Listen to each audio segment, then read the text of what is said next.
దైవ వాక్కును గైకొనే విధానం తెలిసి ఉండాలి. ఇది దేవుని చిత్తం. ప్రతిదినం దేవుని స్వరాన్ని వినేటువంటి అలవాటు ఎంతమంది కలిగి ఉంటారో వాళ్ళు క్షేమంగా కాపాడబడతారు. వాళ్ళని పాడు చేయటం సైతాను వల్ల కాదు. వెనకటి రోజుల్లో దొంగతనానికి దొంగలు ఇళ్లలోకి వెళ్ళేటప్పుడు కొన్ని పనులు చేసేవాళ్ళంట. ఇప్పుడు సెల్ ఫోన్ వచ్చింది. అప్పుడు ఏమంటారు దాన్ని, ల్యాండ్ లైన్ ఉంది కదా, వైర్ కనెక్షన్ ఉంటుంది ఇంట్లోకి.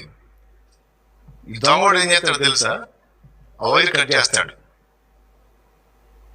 వీళ్ళు నిద్రపోతుంటారు, వైర్ కట్ చేస్తాడు. ఎందుకంటే ఒకవేళ వీళ్ళు మేల్కొని పోలీసులకు ఫోన్ చేయకుండా, ఫోన్ చేసినా ఫోన్ పోతే లైన్ కట్ అయింది కదా. వీళ్ళకు అటు వినపడదు, ఆ షాప్ ఇటు వినపడదు. కాబట్టి వాడు ముందు లోపటి వాడు బయట వారికి సమాచారం ఇవ్వకుండా, బయట వారి సమాచారం లోపల నుంచి తెలుసుకో